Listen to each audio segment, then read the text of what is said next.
Oh boy.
Oh, Shaquille Oatmeal. How's it going? Shout out to you. Oh. There you go. You got a shout out. Amazing.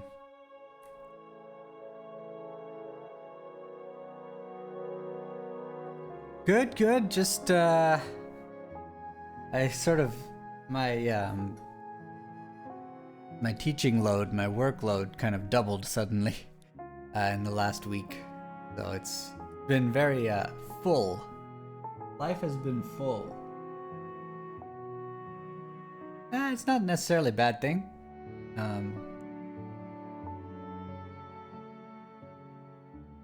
Guess I'll be less bored.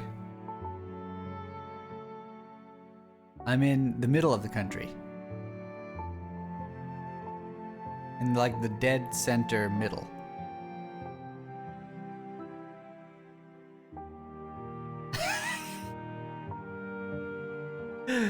Yeah.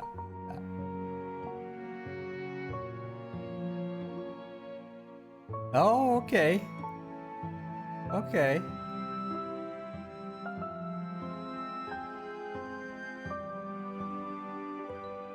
Okay. Okay.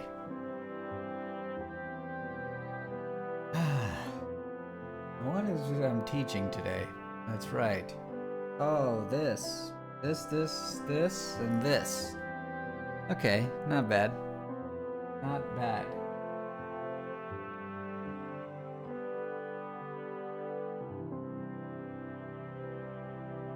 I think I can manage this.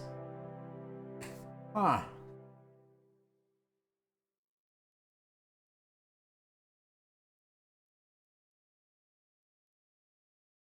Oh, wow. I hope that's not true, Malone. But wonderful, wonderful. I really hope you didn't do that. Wow. Because of me. Oh, jeez. Oh no, no, no.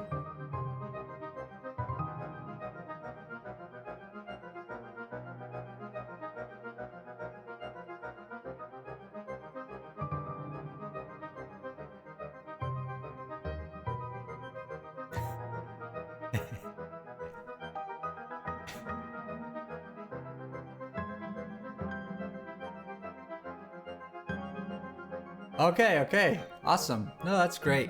You should. If you like math, go for it. Awesome. Awesome, awesome. Shaquille Oatmeal, where did I see you last? I saw you somewhere out in the wild, right? I saw you somewhere. Oh yeah, that's right. That's right. Yes. Dodo, yes.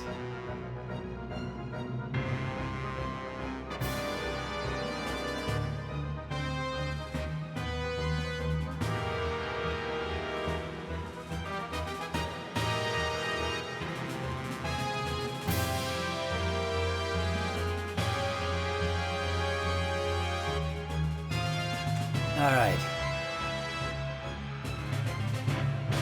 I'm well, Dodo, I'm well. How are you doing? Hey, Schmo Knight, how's it going? Wow, look at this.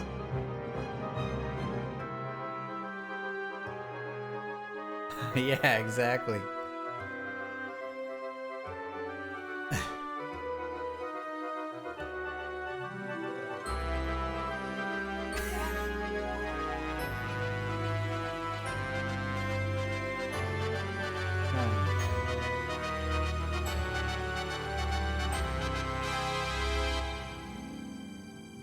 All right, should we get started?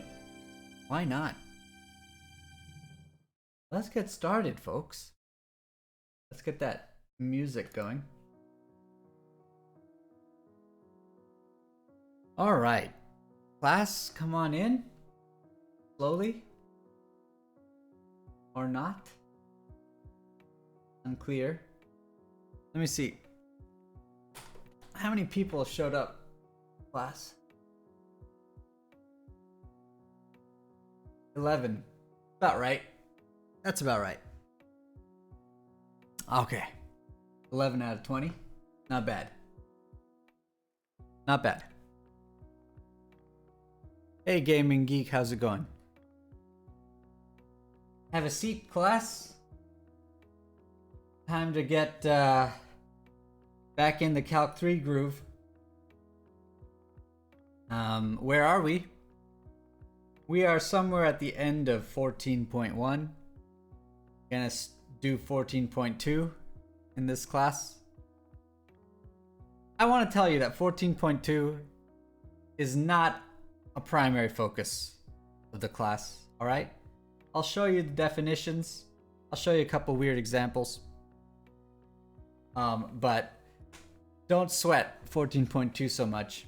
And the homework is not that hard for it. Alright. I think I can do 5 things today. First, I think we should try, if the class is willing, to see if we can talk on Discord. It might be a disaster, but we can try. Second, we'll just investigate, or during, we'll investigate contour plots a little bit more. Alright. And then I'll tell you some tips on how to analyze a graph. Just some simple tips. And then we'll start this 14.2 after that. Hey, Arbitrary, how's it going? Alright. Gaming Geek. You're in the Discord, I assume? Is that right? We're just going to test technology here. See how bad this goes.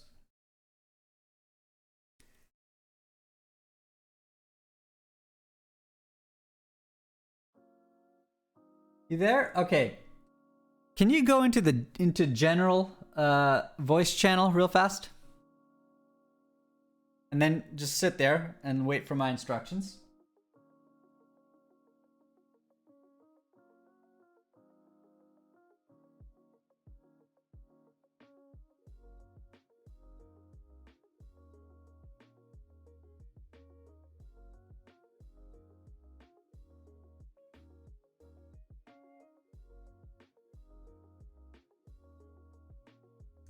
You look at your Canvas email, Mason. No one reveal it here. Nobody reveal it here. You look in the Canvas email where I told you how to get in.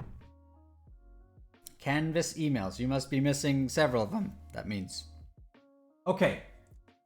Awesome. I see a couple of you in there. All right.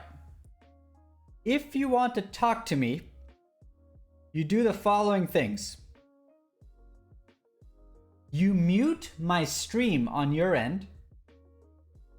You mute my stream on your end. You click the mute button on the screen. And then you unmute your microphone and talk to me. Okay? Step 1, mute on your end the stream.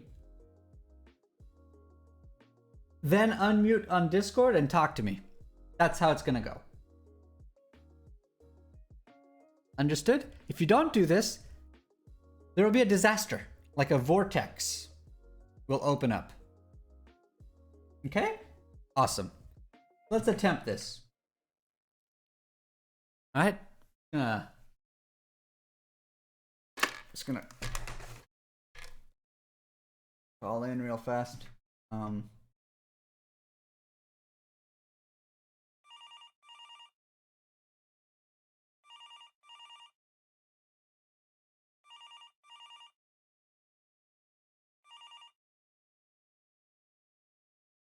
All right, can anyone hear me in there?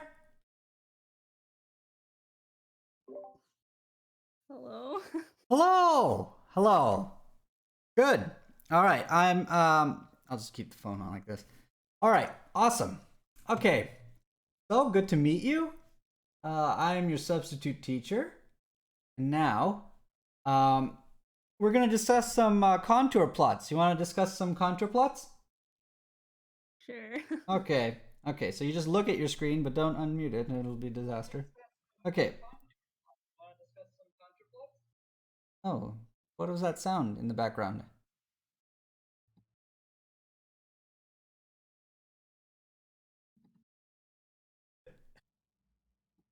Okay. Okay, ready? Okay. Um, let's see if I can do this. Wow. You see something on the screen now?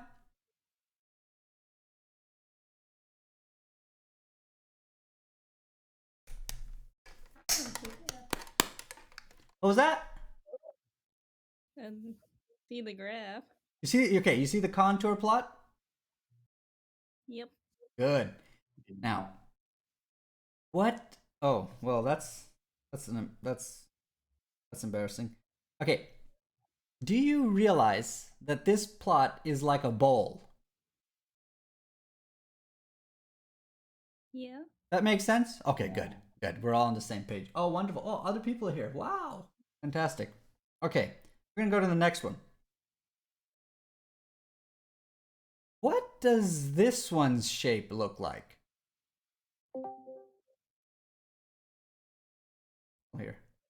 I didn't know it was a conference call, but yeah, what does this one's shape look like? Is it a bowl?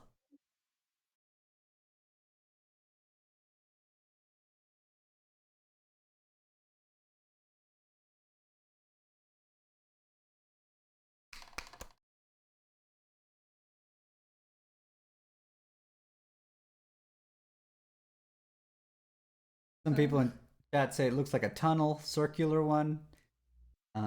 Maybe John is saying ice cream cone, protost. Hey, do you guys see an ice cream cone? It could be. It could be, or what's the difference between this contour plot and this one, qualitatively? Wouldn't this one be like steeper? It seems steeper, but also like constant steepness when you go outwards from the center. Does that make sense? Yeah. But over here, it's like increasing steepness as you go outwards, right? Which is causing the curviness phenomena of the bowl. Does that make sense? Yes. Yes, good. This is actually the contour plot of a cone that's sitting on the origin. All right. Z equals the square root of x squared plus y squared. It's like the positive half of a cone. Great. Now let's talk about some other ones. Some other contour plot riddles. Hey, do you see this graph now? The purple one? Yes. Yes. Okay, good. Let's pretend that it's like a heat map or like temperature map of some thing. Yeah? Okay. Okay, awesome, awesome. So do you know how to read what this data is saying? Like, what does it mean to say T of 0, 1 equals 30 degrees Fahrenheit? Can you tell me what it means in the picture? The farther it goes out, the colder it is. Oh, yeah, when you go up, it's going to get cold, right? Up there? Yeah, and you go down to that other part, it's going to get cold. It's going to get hotter on the sides. Good, good, good, good. Look at that question. What is the average rate of change of temperature when you go from point A to point B? Any thoughts?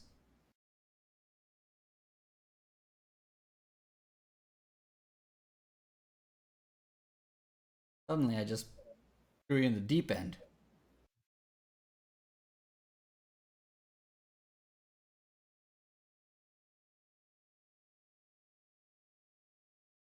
How would you do this? Or what do you think you're supposed to do without me telling you, first of all, how to do it? What do you think you're supposed to do?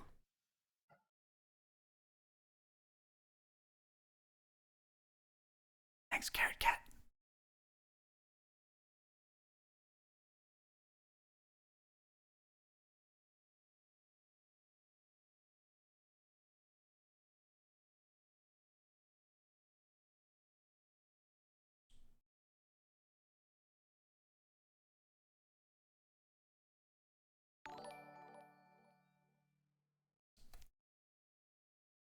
What's okay? What was the temperature at A? 30 degrees. 30. Okay, cool, cool. That's detectives. We'll just be detectives up in here. Now, what's the temperature at B? 70. 70, right? Now, the question is asking for a rate of change. Forget the word rate for now. Tell me just how much the temperature changed. 40 degrees. Positive or negative? It went up 40 degrees. Yeah, and which part of the question are you reading which tells you it's a positive 40? Says it goes from A to B. From A to B. So perhaps it's good to write the difference in, okay, well, maybe if I'm able to write on this. Difference between the outputs. Does that make sense? But it's a rate. It's like a ratio. It's like a speed of change. It's like something degrees per how much you traveled. So we should write the distance between B and A. Does that make sense? Yeah. Okay, and what's the distance between B and A? Some fancy stuff here. Sort of.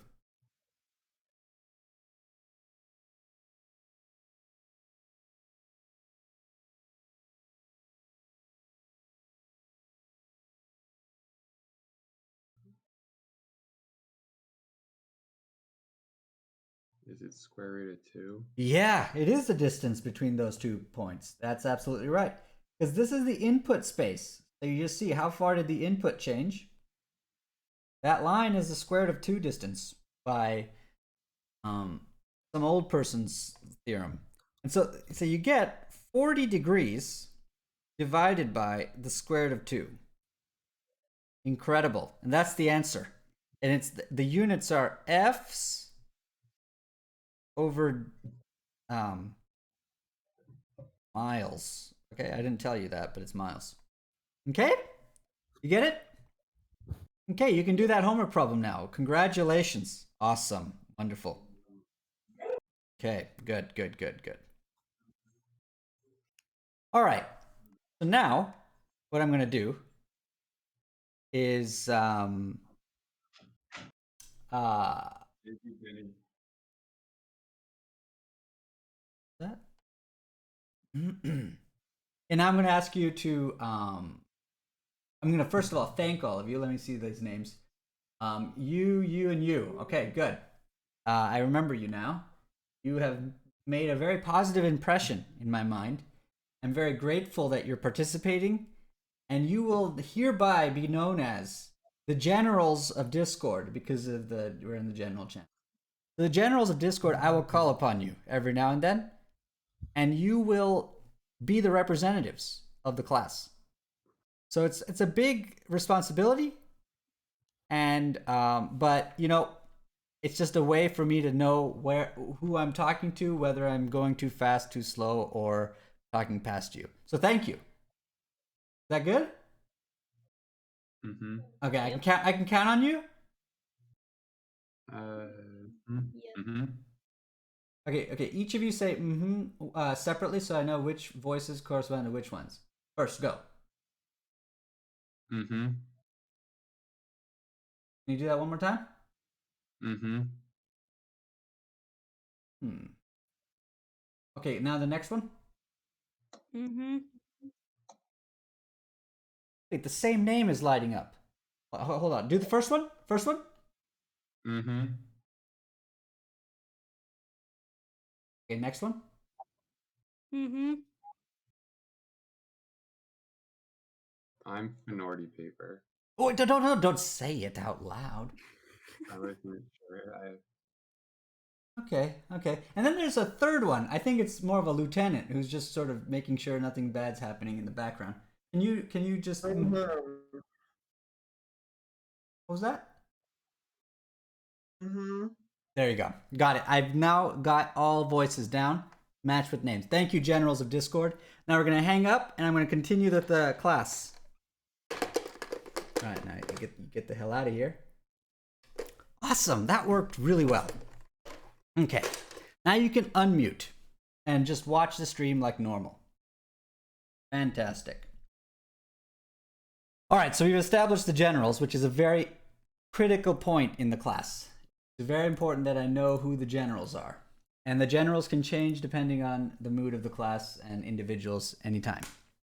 Okay, awesome. Seems like you're getting a sense of how to use contour plots. I hope this was an instructive example. Turn the boring music on.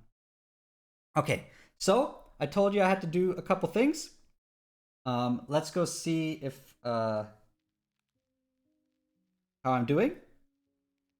Okay, this is an A+. Okay, now I'm going to discuss a specific kind of contour plot because it's really, really easy to sort of think about them. Linear functions. Okay, let's talk about linear functions first of all. Linear functions.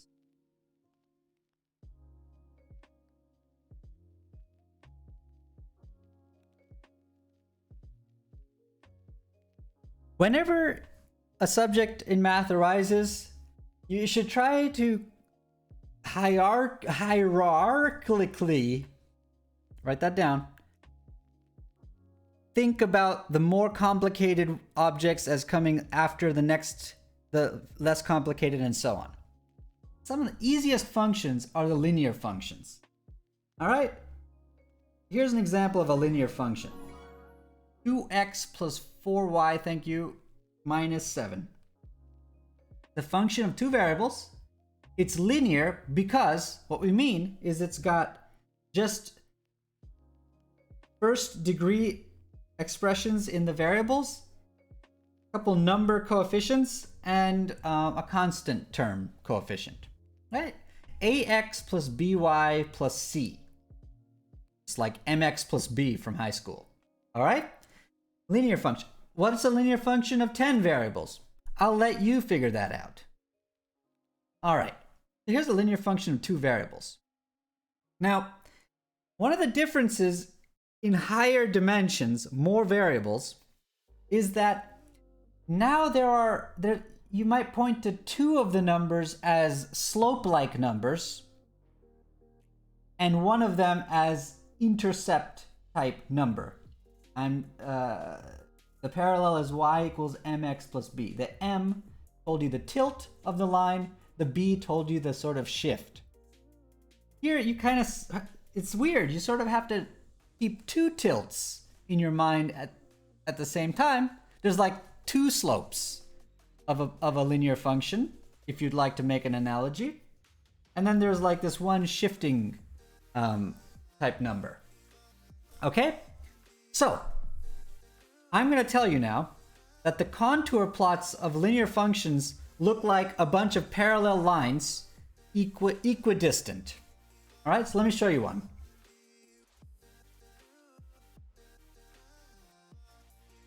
Okay. You guys see this? This one. Here's a linear function. I'm saying that this is the function 3x minus 2y plus 5. And apparently a kindergartner wrote that. All right? Okay. Now, what I'm going to do is I'm now going to go forwards and kind of annotate these lines with numbers to tell you what the actual elevations are on that contour plot. Notice right now the contour plot isn't very informative if you're like actually wanting to know your elevation right now. Where's the elevation here? What's the elevation here? I have no clue. There's nothing to tell me what the elevation is. Of course, we can plug it in here and start filling that in. So if this is the contour plot for L, we can fill in what the elevations are at various points. So for instance, let's look at this point here. That's a very nice point because the coordinates are very simple. X is 0 and y is -1. So what is L of this point? Well, if this is the contour plot of L, plug in 0. I need to concentrate. This is the hardest part for me.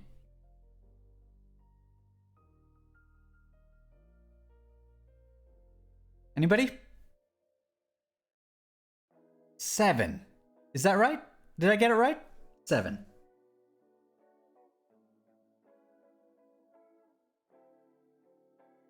Absolutely. Absolutely right. Absolutely right. Okay, now, if this is the contour plot of that linear function, then it's not just true that this is a 7.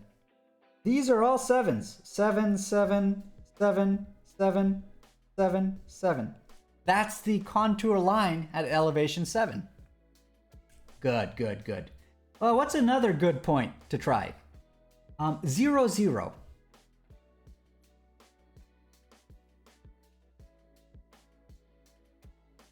What is the elevation there?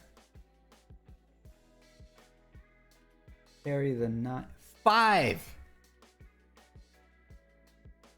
And if this is a 5, then all of these are 5s. Incredible genius level thinking here. Let's try another one.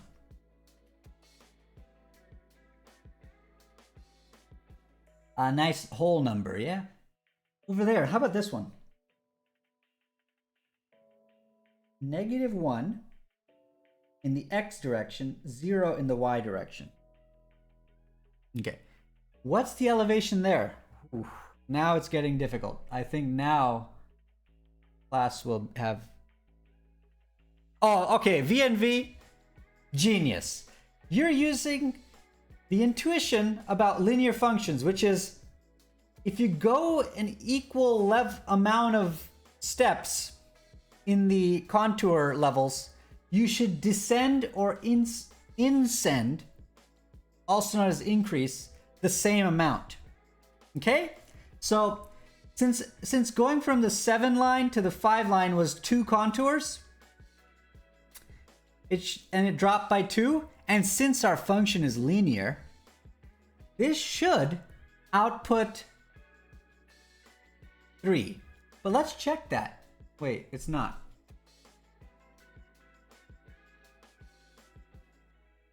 Not. What happened? What did I do? 5? 7. Wait, 7?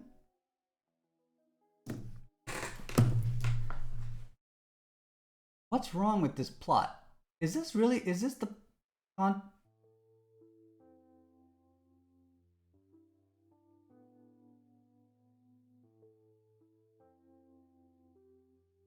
You're right, Jumble. Look at this. What? Dude, I'll tell you now. I'll tell you I didn't make this plot. Wolfram Alpha made this plot. Okay? You know what? I was actually lying. Look. These people made it. You guys probably know about these people because you probably cheat on your homework with this stuff. Okay, well, I cheated on this presentation. Okay, so here. I misread this. I took this and I read this instead. Okay. This is actually, wow, what a disaster. Okay, I'm not gonna do that point. Wow. Okay. All right, where's a good point? Show me a good point. How about up here? Boom. This one. Reset.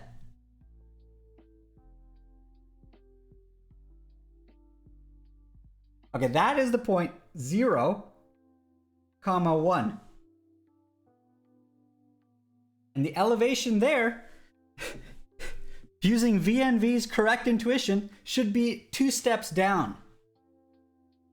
Because this is a uniform slope object. Let's see. 2 steps down. It should be 3 there.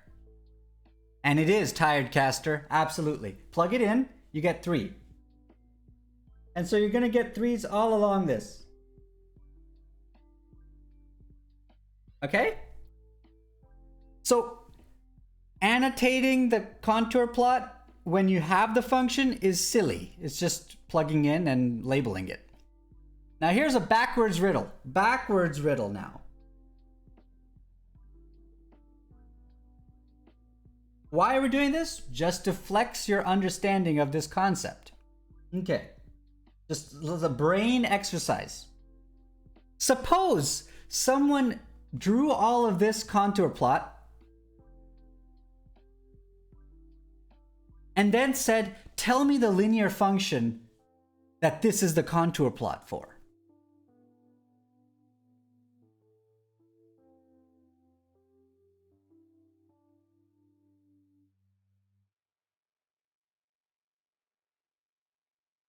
How to do that? Let me share with you the method. It's called the method of indetermined coefficients. That's how you say it when you want to sound very smart. So what you do is you start off by writing every single linear function in the world. But you see, you haven't determined the coefficients yet. That's also a bad thing because I made a typo here. This should be a y. Okay? Next, the goal is to figure out A, B, and C. Conveniently, that's 3 things you got to figure out. So you kind of need 3 pieces of information. And you see there is 3 pieces. There is 3 pieces of information in the picture. You've got 7s all along that contour. You know that that is at elevation 5, and you know that that's at elevation 3. So you got to just solve a system of riddles. So we know that L of 0 minus 1 is supposed to be 7. So you write that out. A0 plus B times minus 1 plus C is supposed to be 7. Apparently. And you also know that L of 0, 0 is supposed to be 5. And so you write that down. A of 0 plus B times 0 plus C is supposed to be 5, apparently. And you also know, this is getting boring at this point, that this is supposed to be 3. And so you get a condition.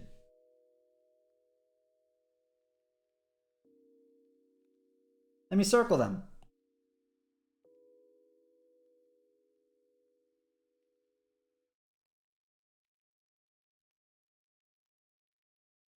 Three unknowns, three equations, you can figure out A, B, and C. By the way, C is like staring you in the face in the middle equation. So you get C. C is 5.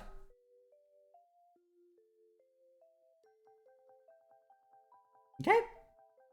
And so you can just start reverse, you just chip away at it. Wow, this is 5.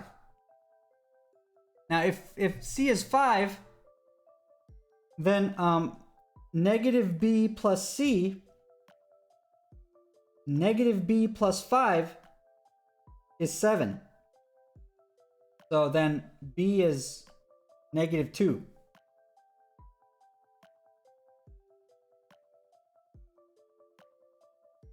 Okay, now you got A and B and then you got B and C.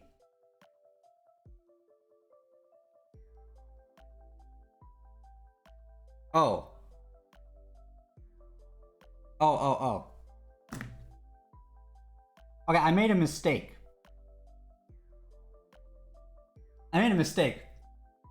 This is actually an instructive mistake. Notice that in this system, it seems like there's not enough information to figure out what A is. Do you guys see my mistake? It's important to learn from your instructor's mistakes. Do you guys see this mistake or this issue? It seems like we've pieced together what B and C have to be, but you don't know what A is.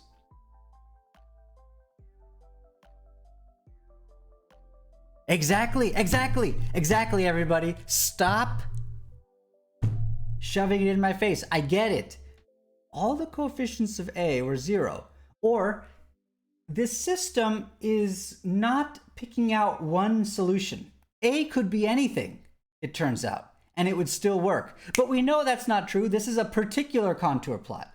A can't just be anything. What the issue is, amazingly, is that the 3 sample points are all collinear in a line. And that's what's causing us to have not enough information. So let me just redo the problem real fast.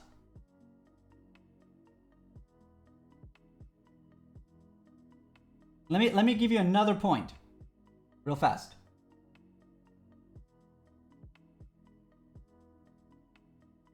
How do I do this? Okay.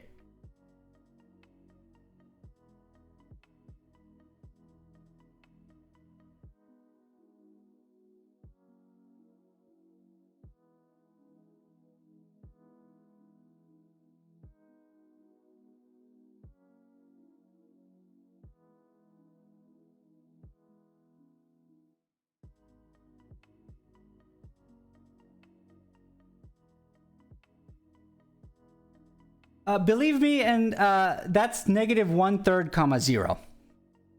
Okay, I'm going to give you information there.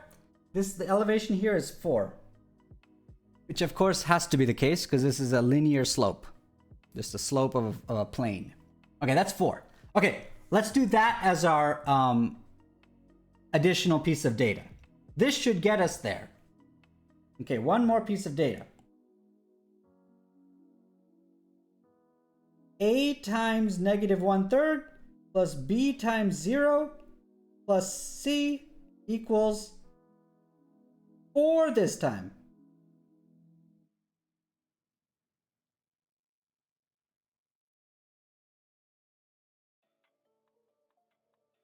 Good. And now we have enough information to pin down A. See how I had to take a point that was off of the y equals 0 situation, as you guys all noticed. You guys are all very like geniuses. All right, so this means that A has to be 3. So A is 3, B is negative 2, and then C was 5. Let's check our work.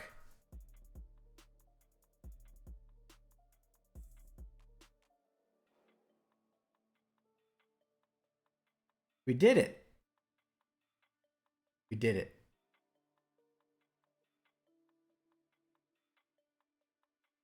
BM Pogs in the chat, please. What the hell's going on here? Come on. Okay, so that's how you do it. All right, easy. Method of indeterminate coefficients. Take the information, tease out what the function was. It's on the homework. It's just giving you the ability, it's testing your ability to read information from the contour plot. Thank you, VNV. Yes, absolutely. Okay, wow, it worked. Absolutely, yeah. It worked after I learned this lesson. Use non-collinear sample points. Okay, fantastic.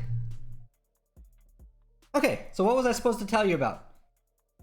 Let's switch. Sorry about any squinting this is causing in your eyeballs. Okay. Switch.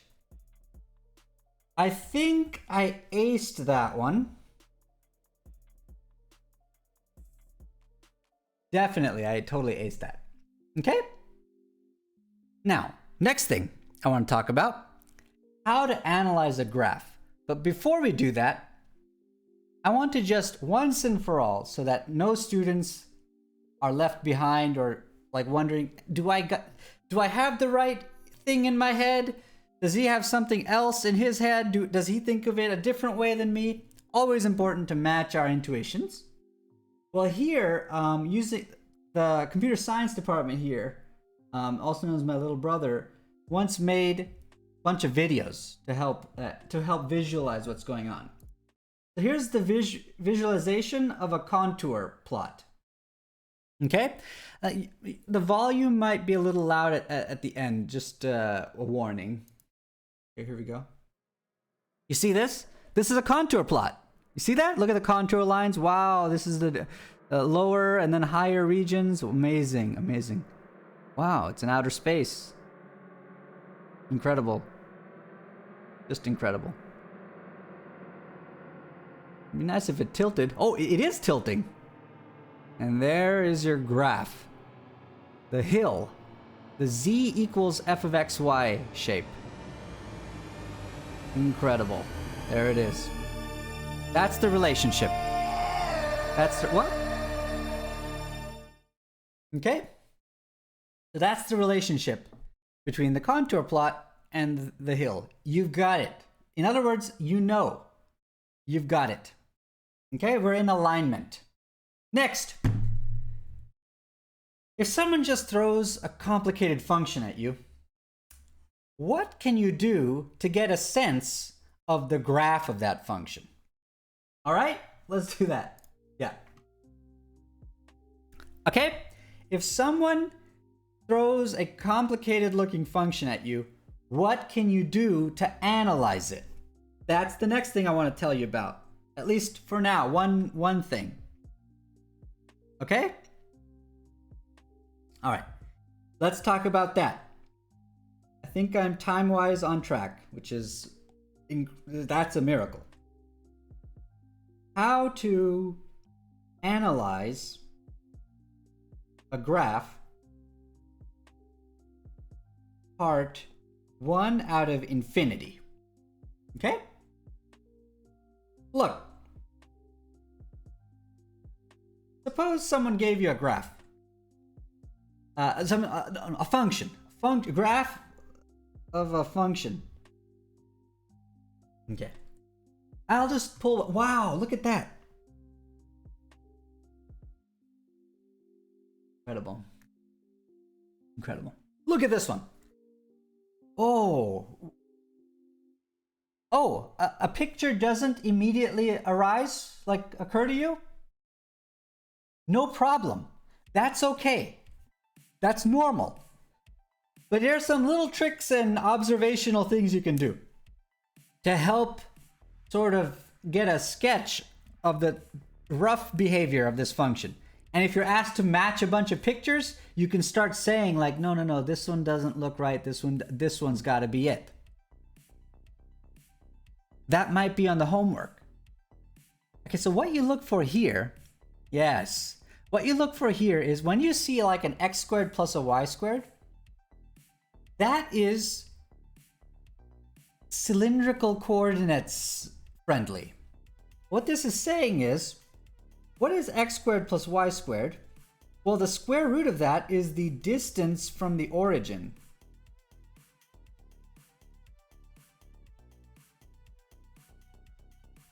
Right? It's just a radius. We call it r.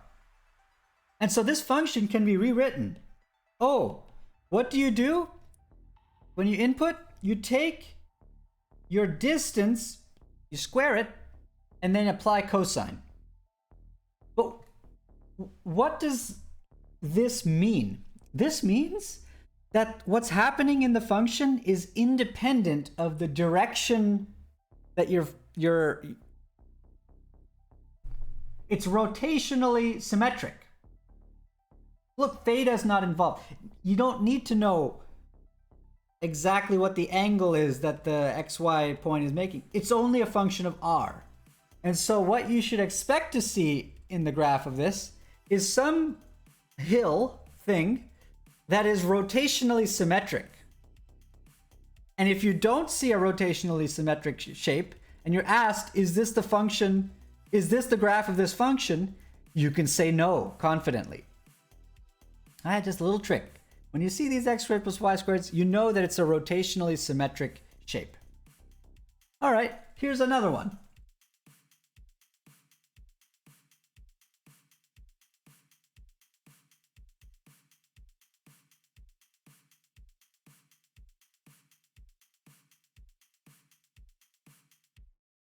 Okay, here's another one. Okay, wow. How to think about this, the graph of this one. The task is try to imagine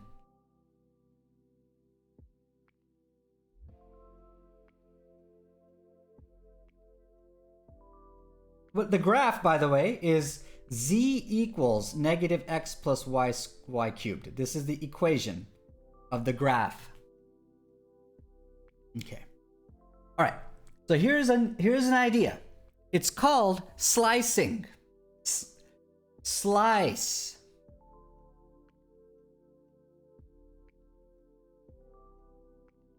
Now what you have to keep in mind is which way you're slicing. All right? So let's that's the hardest part about this whole thing. It's just in your mind's eye, in your mental third eye, just know which way you're slicing the thing. So if you hold y constant, for example, if you hold y constant,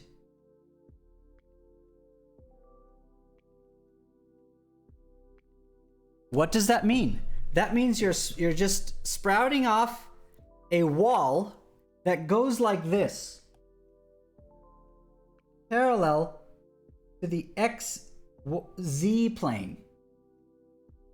If this is held constant at 1, 2, 3, 4, 5, y equals 5. Okay, if you hold y constant, that means you plug that constant in to this equation here and see what you get. Just look at the thing. Okay, look at that, like e.g. y equals 5. Wow, you get z equals negative x plus 125. Now, you don't have to have a perfect precision all the time, but you notice that in the zx world, which this plane is secretly, it's just a copy, carbon copy of the zx world, xz plane. This pink one, it's carbon copy, it's just shifted over. In that shifted plane, you're looking at a line. So you'll see a line. I don't know. Where exactly is it? What's its slope? Secondary. You can get that. You can try to draw it more and more accurately. But you get a line. So, if you're given options, hey, is this the graph of this function? And if it doesn't have the property that when I slice it this way, I get lines, wrong graph. You're kind of trying to scan it You're blind, you're just kind of scan slices. It's a very important idea. How to analyze shapes by scanning. You hold various variables constant and you shift it around and see what's happening to those slices. These are lines. Let's do it. Let's slice it the other way. Okay? What if you were to slice x constant? Like x equals 3. Okay, you just go in here, put x equals 3 in, and see what the equation becomes. Okay, now I have to squint here. Okay, if I hold x constant, boom, boom, you're gonna get some thing like this. 1, 2, 3. Okay, it's that blue plane that's there. Okay, in that plane is a y comma z plane. Just bring the axes, the y and z coordinates onto the plane. In terms of y and z, this looks like a parabola. Z equals something y squared. Upward facing. Shifted down by 3. This is actually quite accurate now. Oh, y cubed. Okay, it's completely inaccurate because VNV has notified me that this is a 3 here. Good. Right here. Very important that you carry that through the whole calculation. What a disaster today is. See, substitute teachers, man, they just always, it's just lose-lose situation. Okay, what is that? It's a cubic. You know these cubics? But it's shifted down by 3. Fantastic. So if you're given options and you see that in this shape, it doesn't look like it's a cubic slice on this way, not the answer. Tear it off the page. This is the technique of slicing and dicing. I've shown you 2 ways of slicing. You can do the level set. Z equals constant trace. These are these slices are often called traces. I think. Read the book. I don't know what they call it. Idea matters. What's the idea? Focus on the damn idea. Okay. Z equals constant. These are the contours. These are the contour curves, but placed at their correct elevation. Okay. And now you place z equals constant, and you get, like, you know, for example, z equals 10. At elevation 10 slice, you'd have 10 equals negative x plus y cubed. And now you got to think about, what does this shape look like in the xy plane? It's x equals y cubed minus 10. This is a sideways cubic, shifted some way. I don't know. It's just sideways cubic. Plane.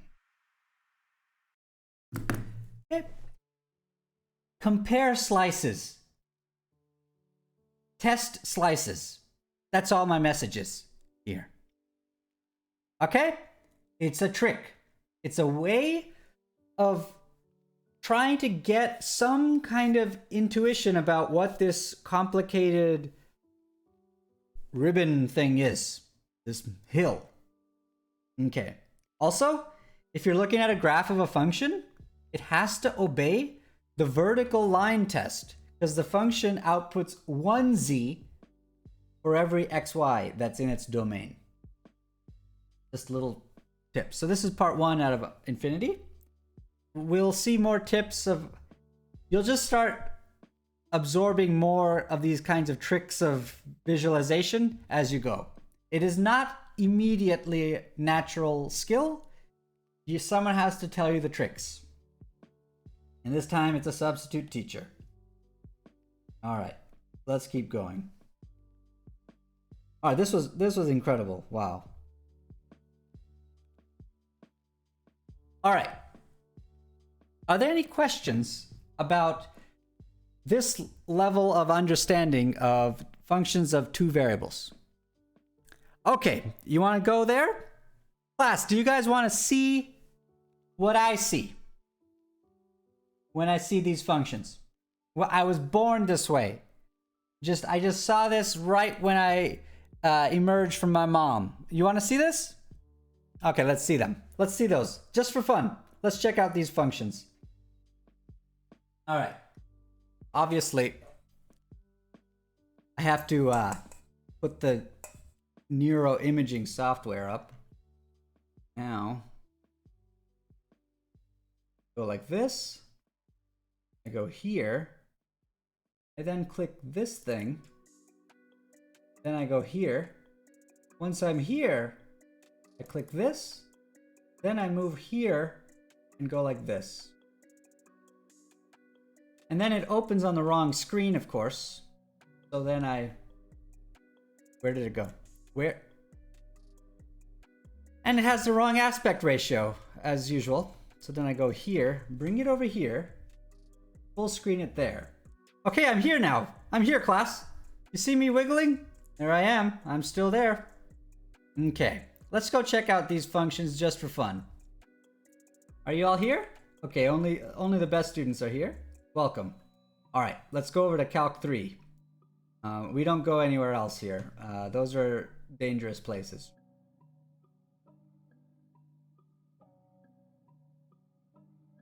Okay. Yep, come on in. Hi. I see students here. I see my brother here who made this place.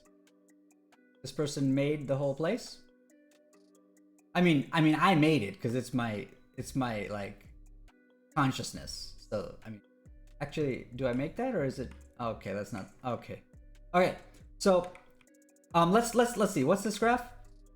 Cosine x squared plus y squared. Z equals cosine x squared. Let's go put that in there, right? Let's go. Okay, let's do this real fast just to see the rotational symmetry as predicted by the equation.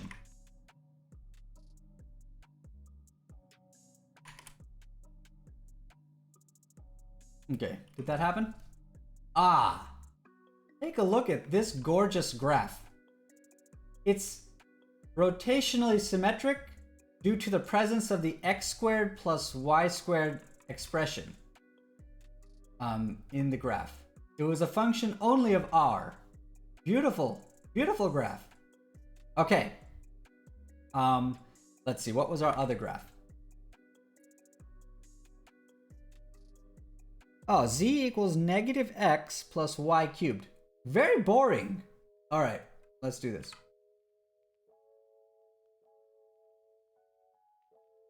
Negative x plus y cubed. Okay, oh, here's this graph. Okay. Okay. If you look at it from certain places, you'll see these like cubic curve type slices. X cubed slices from this point of view. From this point of view, you see like these lines made out of a bunch. It's ruled by lines, this surface. It's swept out by lines. See these lines? Just as we predicted. And if we look at the contours, and we do something good about it. Okay, I'm not sure what's happening at this point. What happened here?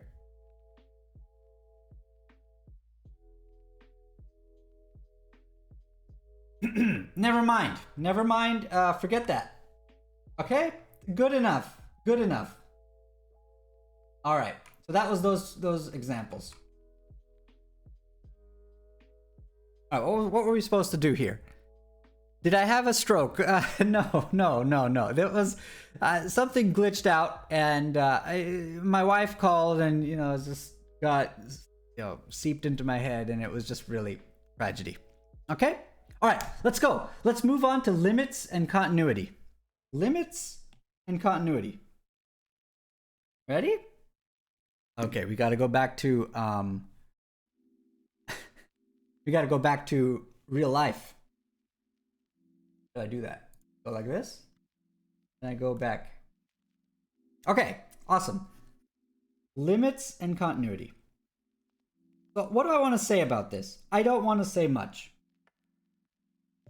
Because this class is not a class for math majors or anything. It's a class for you to understand, have a working understanding of functions of several variables. But if you remember from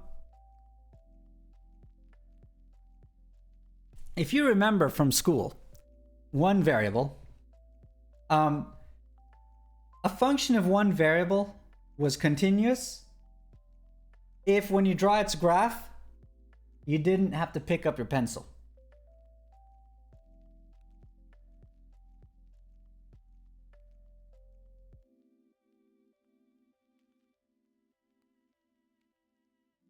Okay, you know what? For this class, what does it mean for a function of two variables to be continuous? You don't need to pick up your... How do you make a...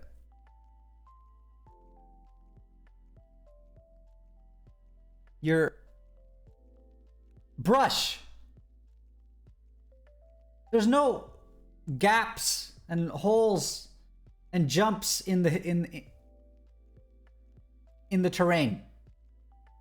You don't pick up two pencils. You don't need to jump, teleport, nothing like that. Okay? So this is continuous. It's still continuous. Even here. You might say there's something bad about it right there. Yes, that's going to be called not differentiable next week. Continuous is like this, like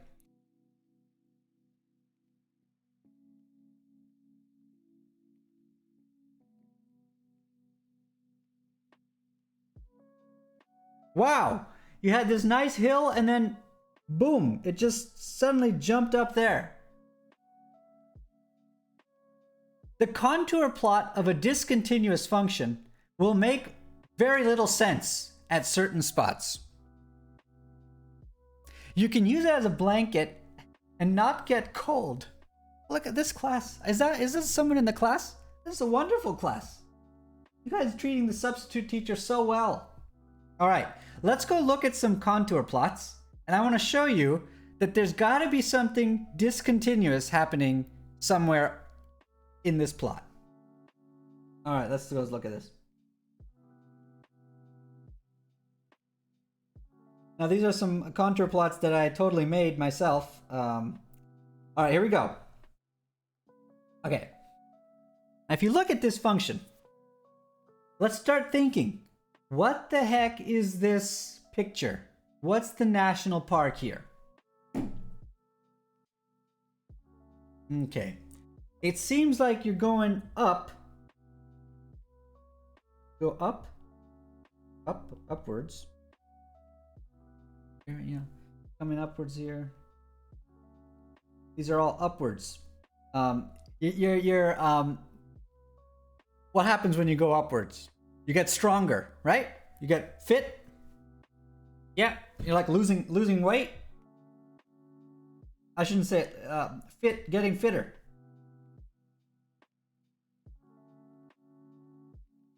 Yeah. Ooh, yeah. Going up. Okay. And then you sort of return back. What is happening? You return back. And you go here, and you're starting to go downwards. Down, down, down. Wait a second. So then, what is going on there? Hold on. So this way, it's like really, it's like a skyscraper. Like skyscraper up here. But then I just go around and I come back and I approach it from this direction. I approach it from here, and I'm registering a different elevation, a really, really downward one, for instance.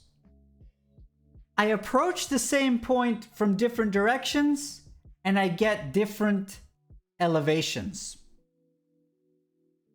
If I were to approach the point this way, I get whatever that elevation was. Whatever that contour line says it should be. But hold on. I approach it from here, and it's a different elevation. I approach it this way. What? Different approaches towards that point are limiting, are suggesting different outputs should be at that point. That is the feeling of discontinuity. That when you limit, when you inputs closer and closer to that weird one that you're wondering, is this a continuous, a spot of discontinuity or continuity? The direction of approach or the way you limited to that input matters. That is bad. That is a weird national park. Okay, here's another one that's kind of weird. What? Okay, let's just not talk about it very much, but just observe it and see if you see that there's some badness happening.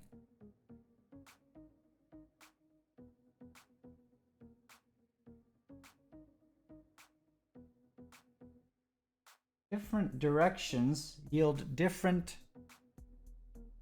suggest different elevations. Good. So now let me go back to class. I'll tell you the definition of continuity, but you're not going to use it. All right? In life, you're not going to use it. You're going to use the intuition. Maybe. All right. Ready? What does it mean for a function to be continuous?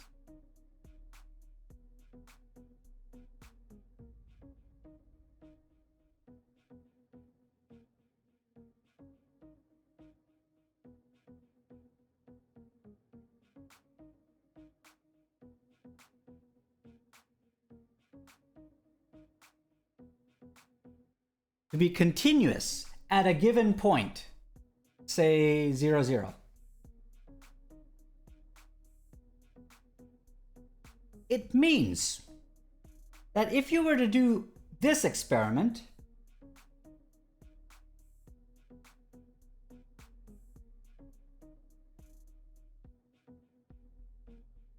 and compare it with the actual output at that point, okay, you get agreement. It means this equality. The thing on the left is different from the thing on the right. The thing on the right is just what the function outputs. You got to ask the function, what are you saying you are at 0, 0? Stick that on the right. The thing on the left is different. It's saying, what does your nearby inputs suggest that you should be?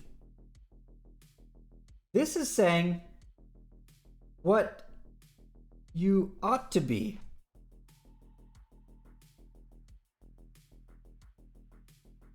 Because how do you compute the left-hand side? It's actually tricky. What you do to compute the left-hand side is you try a thought experiment. You plug in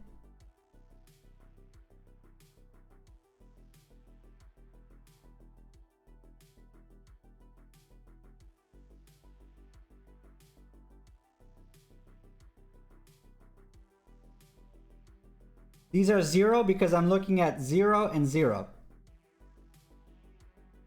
And you ask, what are these outputs, and are they tending towards a fixed number? Now, the trick is you can get close to 0 from many different ways, schemes, mental schemes. For instance, here, I could approach 0 in different ways. For example, I could approach it using like the path. I could always have like y is 2x when I plug in numbers. And then you have to always get the same answer if you want that limit to exist. That's the difficulty with limits in higher, with more than one variable. You have to envision all the different ways of approaching the point of consideration. Okay, so that's a headache in the concept of limit, but the definition of limit of continuity still stands, and it makes a lot of sense. It's saying that the output of the function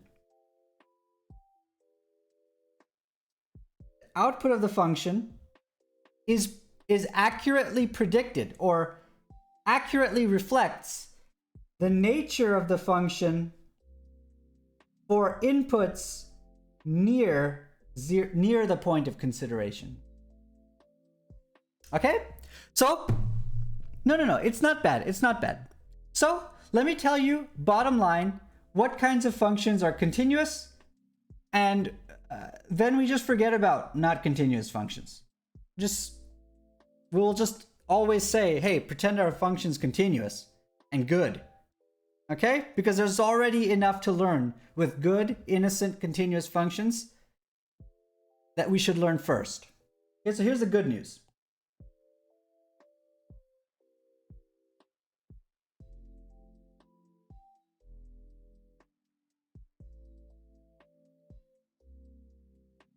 The definition, I am a toaster, is like gonna look carbon copy of the one variable one.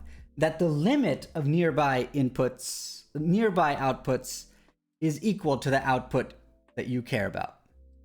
The output you're looking at reflects the nearby outputs. And that makes sense, right? That's what happened. What happened here?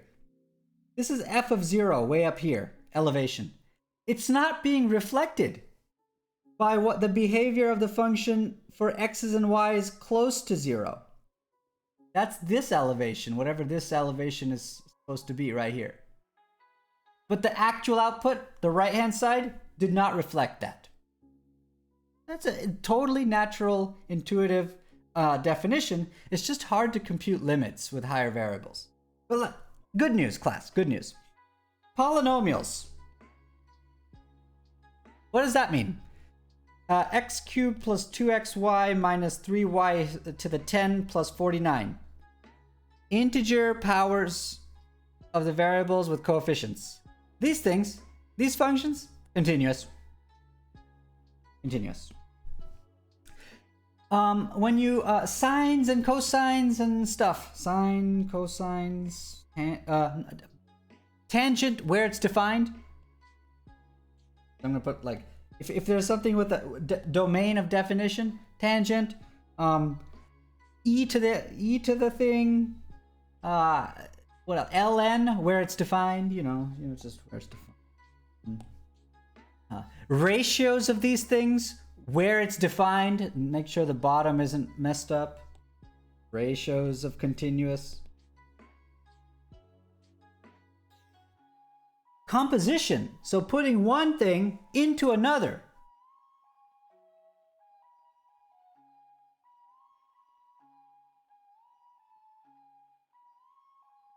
Continuous composition. Composition of continuouses are continui.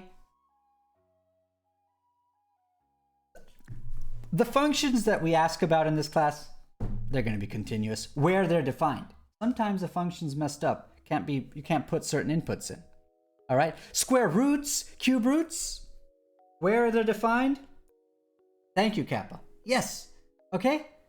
Most of the things, everything I test you on or ask you about or homework asks you about, it's going to be continuous.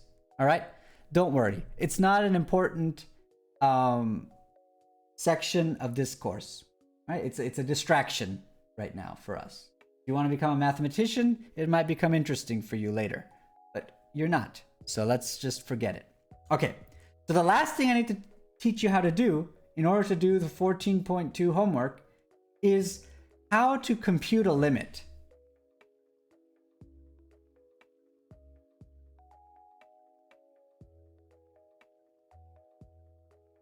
Okay, so I'm going to go look at a problem, for example, that they might ask you. Why does WebAssign make me log in all the time?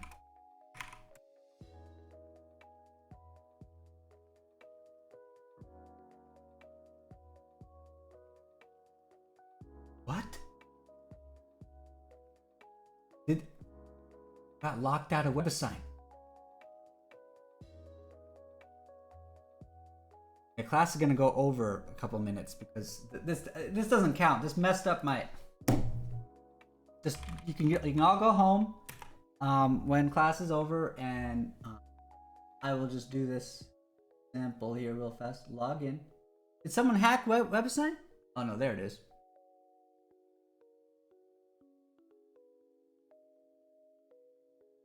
Okay. Look, here's simple limit. What is the limit as x and y approach the numbers 2 and -1 of this here disgusting thing?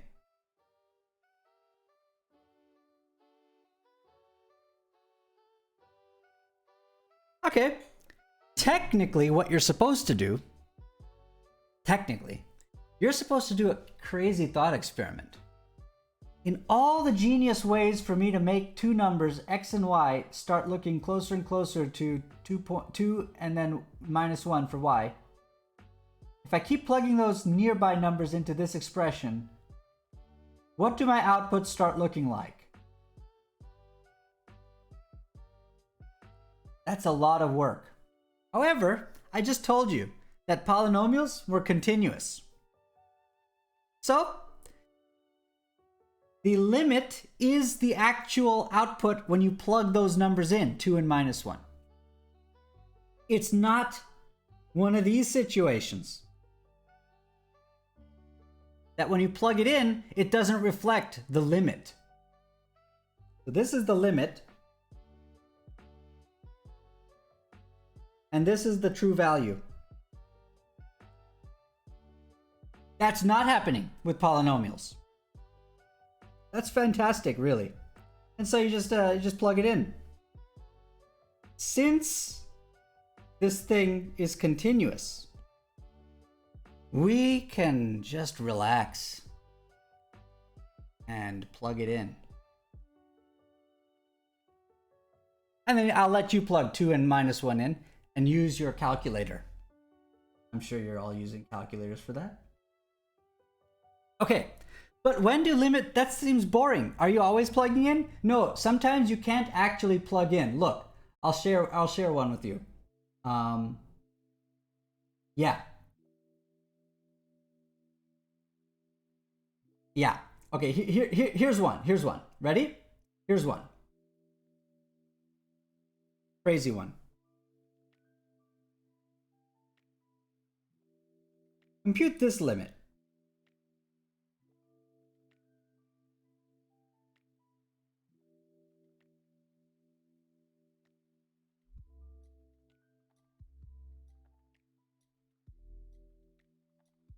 What a ridiculous problem.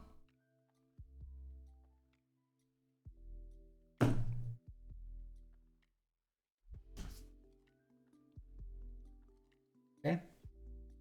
Not quite VNV. There are these little subtle differences, VNV. For example, in a linear function, there seems to be two slopes, not just one.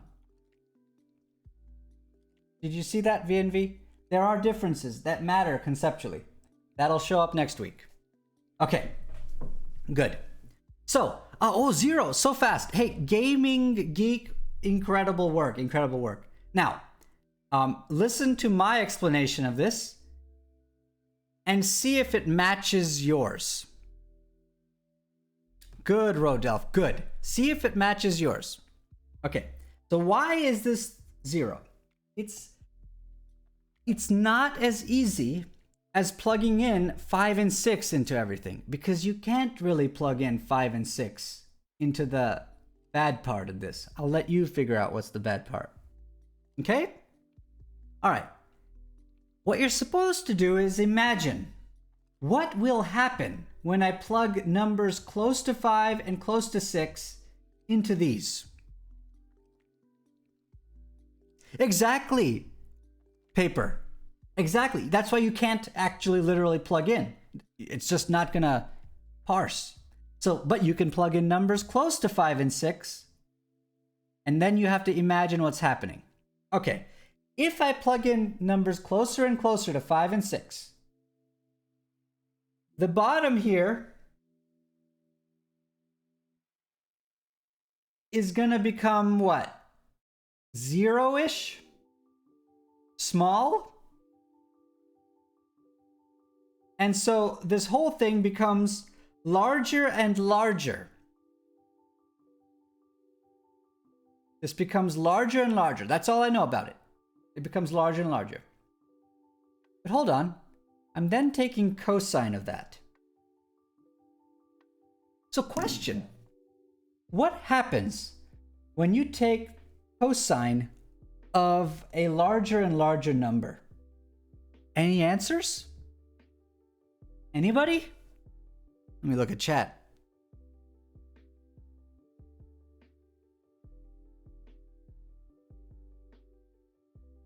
No. Wow. Okay. What happens? It oscillates. It doesn't have any one limit. It oscillates between 1 and -1. But that's information. Because what this is saying is that our thought experiments are always going to lie sandwiched between two extremes.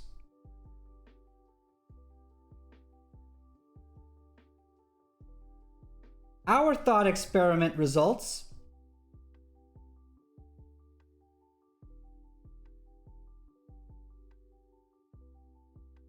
look at that. Look at that technical skill. This will always live between.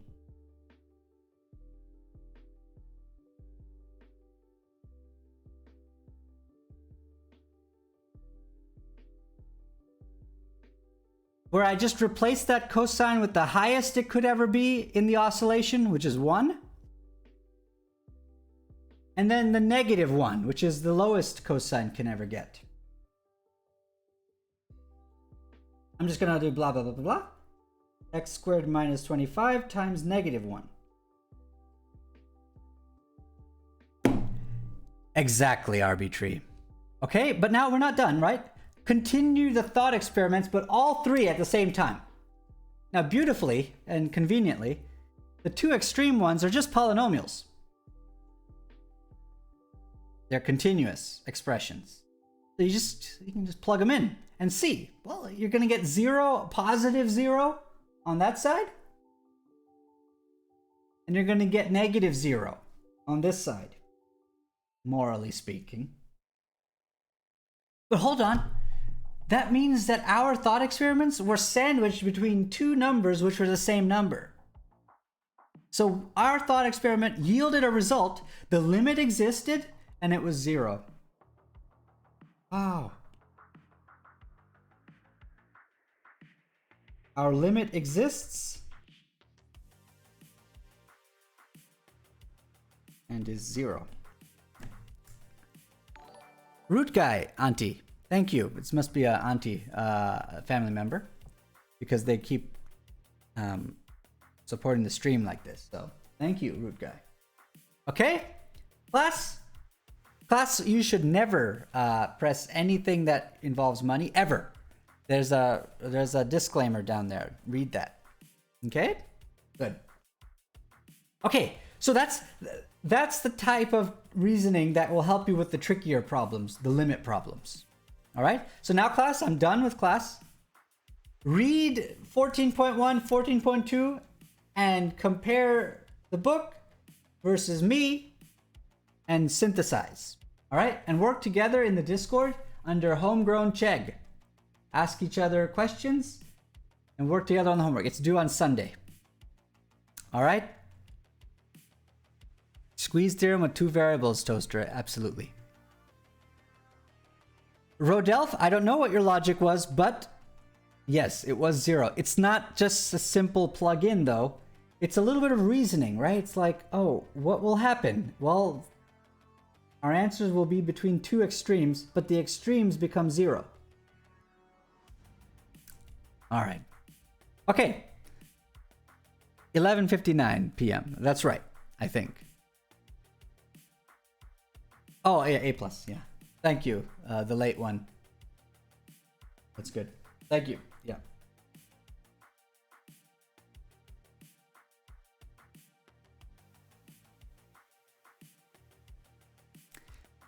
Are you in the class? Only students are in the Discord. And if you're a student, I sent you an email on Canvas with that link. Nobody put the link ever in a public place. We will be sent to jail. Straight to jail for me. Okay, good. All right. So class, work together on the homework. Work together in front of me, transparently. Learn from each other in Homegrown Chegg. Ask me questions there. And preferably not at 11:58 p.m. on Sunday. In fact, I will not be able to answer at that point in time. Okay, good. Office hours? We'll have to figure out office hours, class. I'll have to ask you directly, class, when you would want me to have office hours. No, I will not have office hours the same day homework is due. I'm not an idiot. I'm a substitute teacher, but I know what I'm doing. Okay, root guy, auntie, please.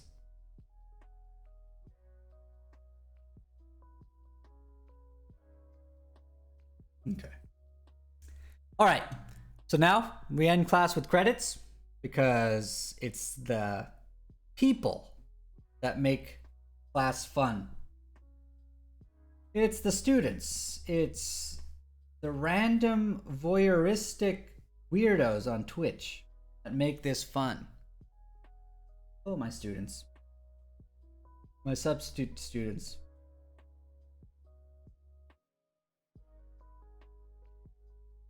Chapters 14.1, 14.2. Read. Okay. Who else? Okay, root guy. Okay, root guy. Okay.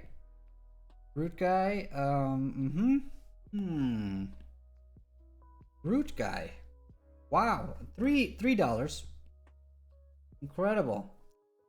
And I suppose that means at the top with you.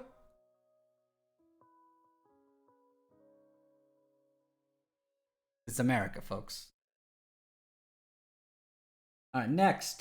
Who's next?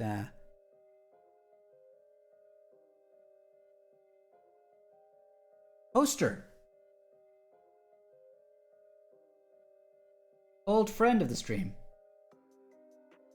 Welcome. Welcome back. I haven't seen you in a while.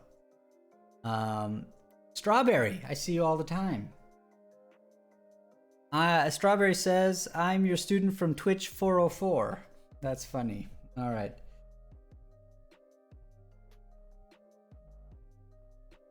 Okay, who else gets their dopamine? Vixen, of course. Someone wants me to juggle? Strawberry wants me to juggle? Okay, we'll end with juggling, okay?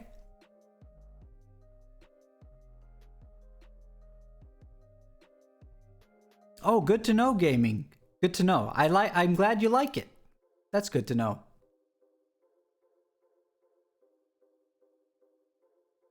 Arbitrary, holding down the fort. BPS, boring professor servant, aka my younger brother. made all the stuff, all the videos, all this, all the third eye technology right here, all of it. This was much faster over the summer. I know, Carrot Cat. Hey, Carrot Cat's here. That's, Carrot Cat had to come up with something to say, and that's what they said. That's the thing they chatted, but they really just wanted to make it here in the credits. Even though they're VIP'd, I'm not sure what more they want. Okay, what else? Who else is here? Yeah, I know I'm right, Carrot Cat. I know you. I know you. I know you. Oh, Kappa.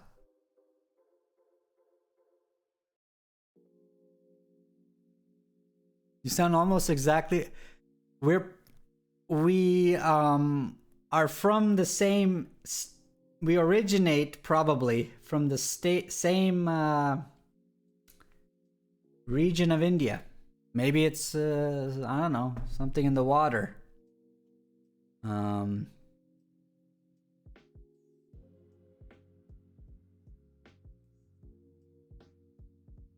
Hey, Abdul Rahman was here. Old students. So let me just say old students.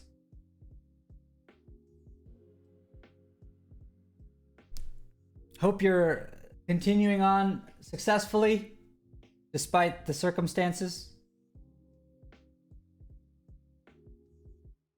And thanks for engaging in this experiment early on. That was a adventure. The generals of Discord. I will be hearing more from you. And be confident. Confidently make mistakes. That's the secret. You don't skirmish, you don't like squeamishly approach a mistake. Go full on, and then you witness the mistake. Or, if you're gonna succeed, just boom. Oh, confidence. Generals of Discord. I mean, you're generals. Great. I don't know, probably very little, Carrot Cat. Just like my seminar type activities, but not classes. I don't think classes can continue. Because this is an online class, Carrot Cat. So. Schmo Knight is here.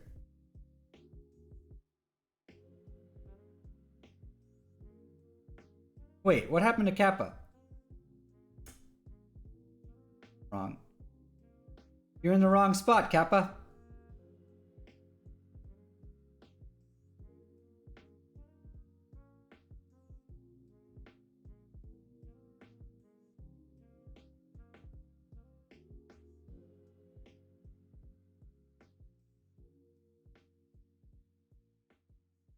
Wait, but my old students, I think my old students should go to the top. I mean, they're really my friends.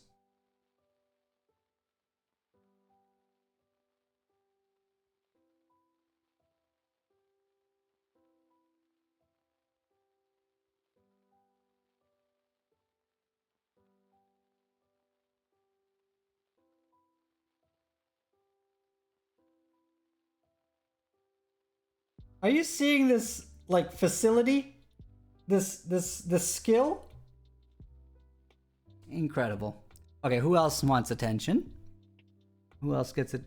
Rodelf, who are you? Welcome. I've seen you around.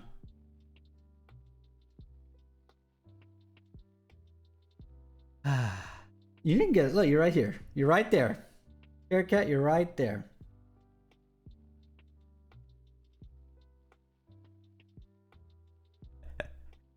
Okay. All right. Who else showed up?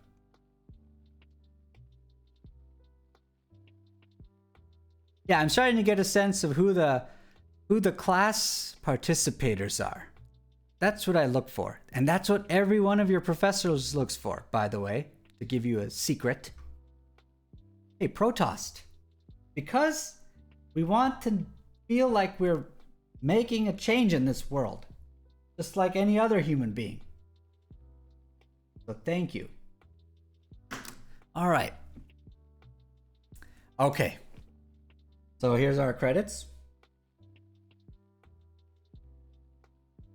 Students, read 4.1 and 14.2. What a great crowd. Now we got to start thinking about where we're going.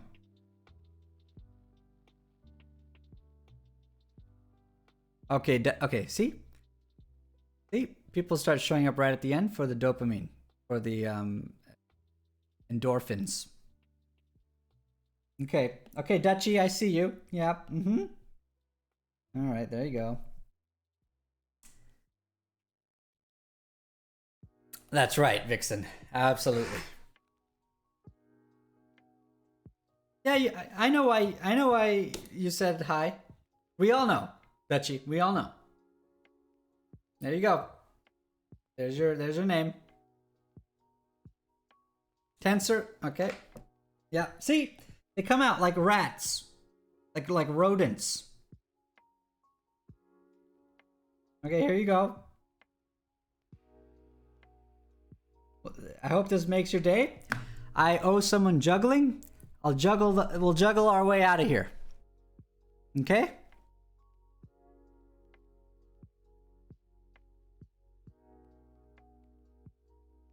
Look at that. See? Look. Hydra, look at that. Look. I swear, you just wait and they just flock here. I don't know how they know. It's like they probably just compute like, okay, he started at 3. That means class will be over at 4:15. That's when I'll show up. Like clockwork. Okay. You guys want to play a game?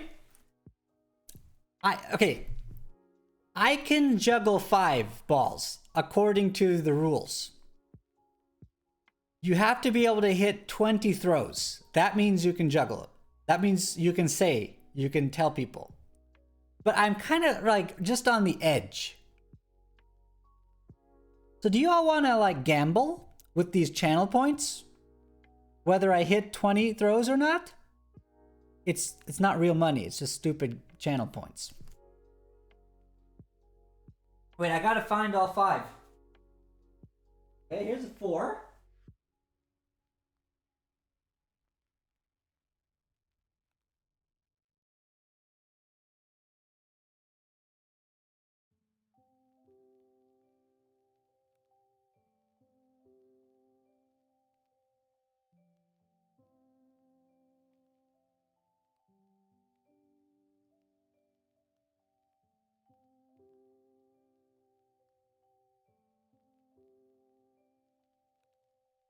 Where is the 5th ball?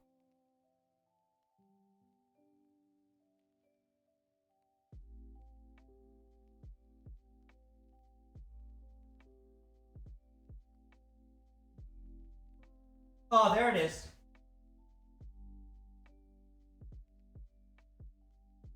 Ah, saved.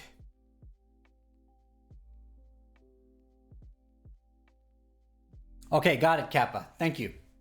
Finally, you did something good as a mod.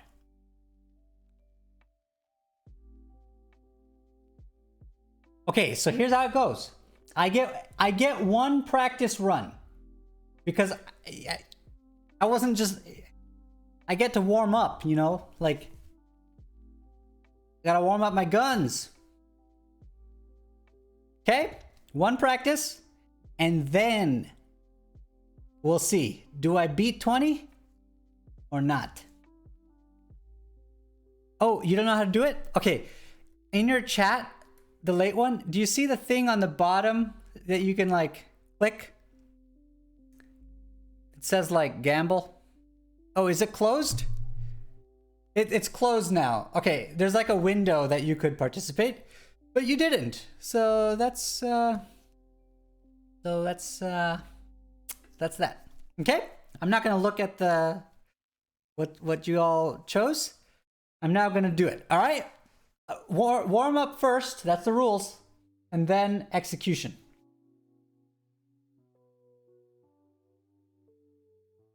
Y'all see this? Okay. Ready? Warm up first.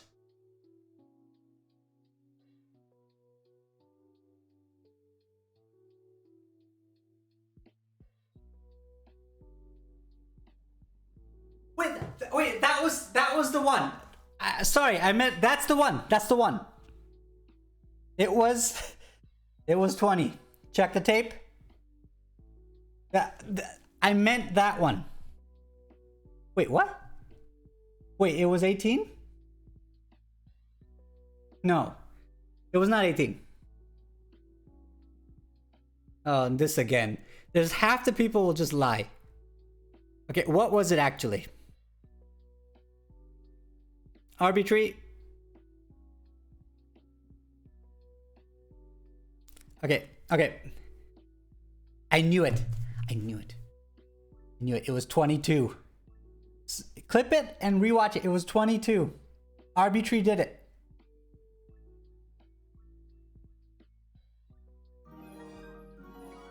The crappy throws at the end count. You're counting catches, Vixen. Throws. No, it might be a warm-up. Depending on whether I succeeded or not.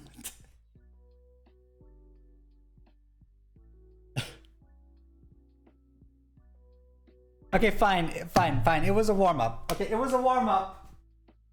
It was a really good warm-up, though. It was really good. Okay, fine. Here we go. This is the one. Ready? This is the one.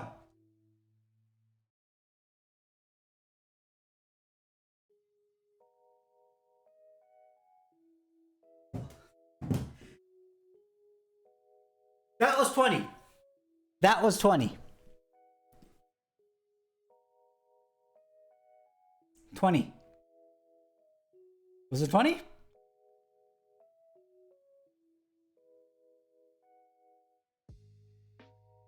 The warm-up counts. I'm in charge here.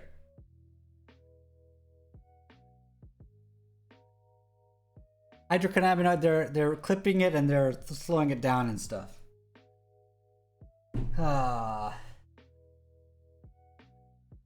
Okay, can I just get confirmation?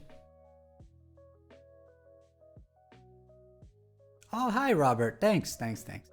We're just winding down here, Robert. Don't worry, this is not calculus.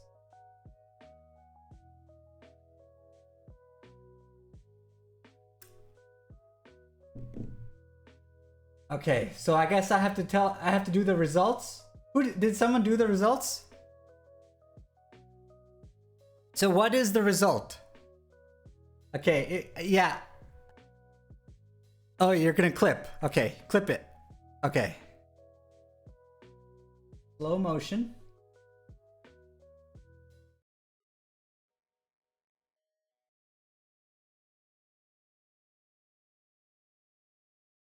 Settings. Speed. Half speed. Ready?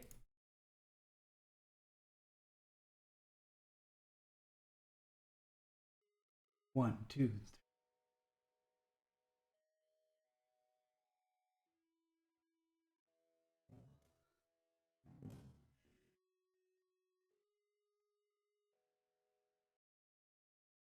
You're right. It was like 17. Okay, so that means I failed. I failed you. Okay, so how do I do this? Hey, Kappa, can you do it? Can you do it, Kappa? I know, Arbitrary. I know, it's a scam. Arbitrary, the warm-up was bigger. That's what... I'm taking this to the Supreme Court. I'm gonna challenge this all the way. Right? You can't just disregard the warm-up. You gotta count every throw. God damn it. Alright. Well, it was wonderful. Okay. Alright. Well, Yeah. Yeah. All right, folks. I've said to turn this screen off because it indicates that, or turn the screen to stream ending. It indicates that we're ending the stream. So yeah, start saying goodbye and leave.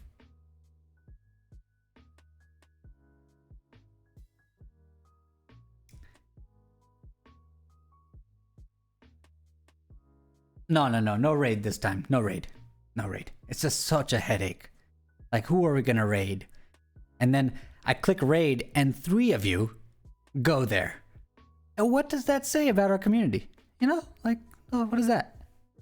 And then, what a waste. Raid.